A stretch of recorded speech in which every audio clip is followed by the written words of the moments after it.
Welcome in everybody. Win Daily Sports Early Lock MLB show. It's Tony, it's Adam, and we got a huge 14 game slate tonight.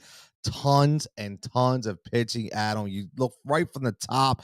We're gonna get right into this because we got two guys right up the top at a 0.87, 0.89 respectively whip.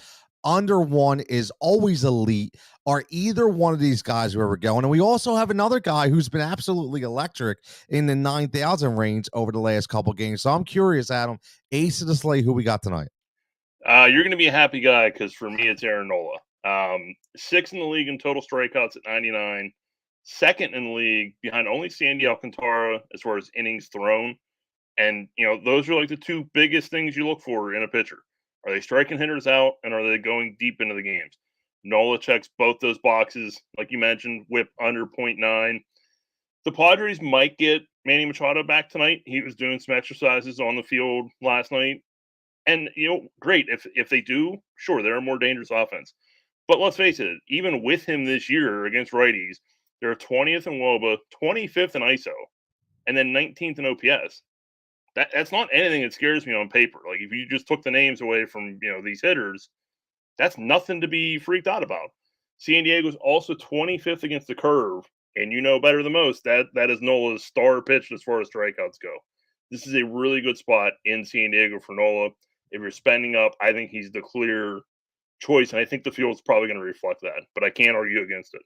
Yeah, listen, he's put it all together finally. I mean, we talked about the inconsistencies of Aaron Nola. The only thing I wish he had a little more run support throughout the year. We'll see what happens with that. But listen, he has all four pitches going, and when he has that curveball going, he's very, very hard to hit. Now, one guy we want to ask you about before we move on is Nick Pivetta, and the only reason I want to ask you about that because he's been absolutely unhittable last couple games, and he's a former Philly guy who was all over the place. I've never put a lot of stock into Nick, but is he a guy you may look at for a few lineups, or are you kind of staying away? He'd probably only be like a 20 max guy for me, just because the Guardians just refuse to strike out. They have one of the best K rates against righty pitching. Great And point. listen, sometimes like I don't care about K rates for pitchers that are 7K, 7,500. They can get the job done with or without it. When you're talking 9,800, you better be striking people out because you got to pay off basically what's a 5-digit salary. So yeah, he's in play. He's not going to be one of my main guys, and he would really only be that multi-entry exposure for me. Great point about money. And speaking of money, we always look at guys that are value guys, punk guys, one B's to your one A's, guys that maybe not everybody's going to play. A sneaky guy. Is there that value picture here out of these 14 games that we can look at? Well, that's where things get tricky because we have a lot of names at 7,500 or under. Yeah. I'm not sure how many are actually appealing. If I had to guess right now, the field sometimes confuses me on who they go after.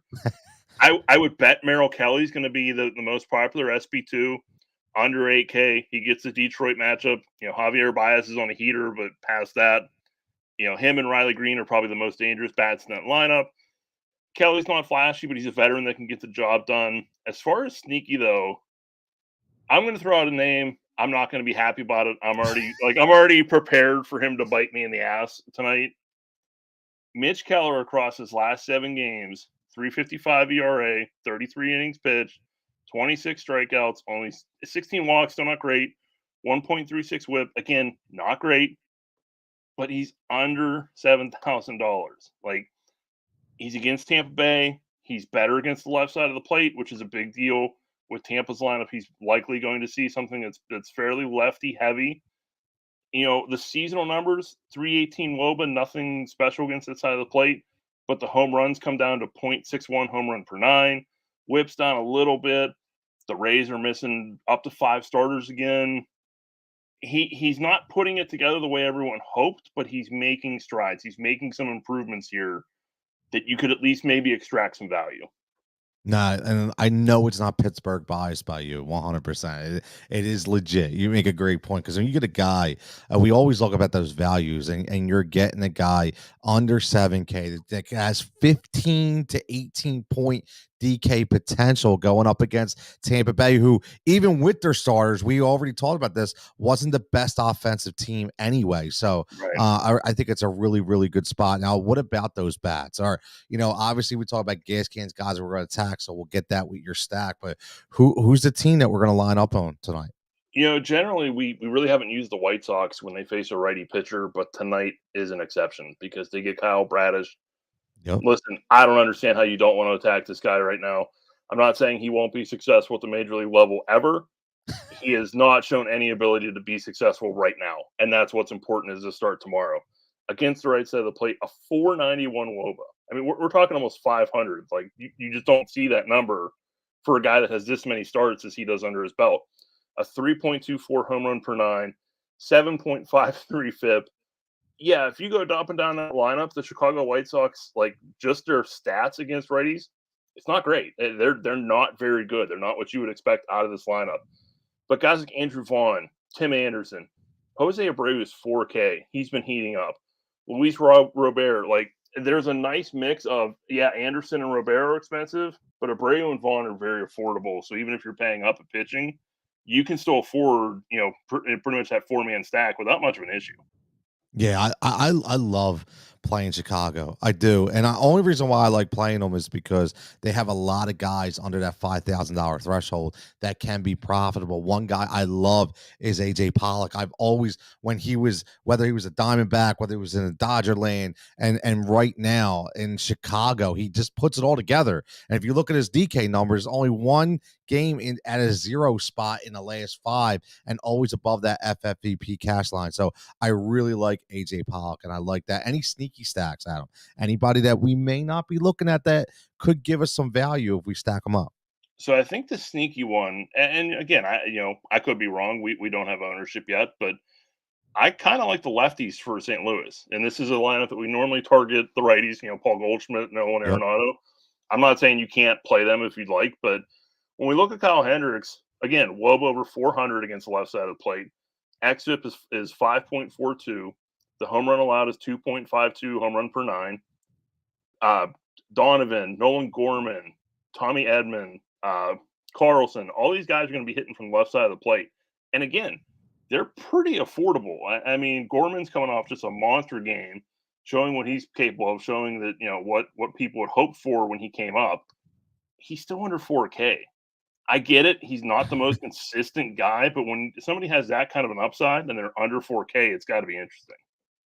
A lot of value on St. Louis. And again, even from a normal baseball perspective, St. Louis just always gets it done. Always. No They're matter one of those. what.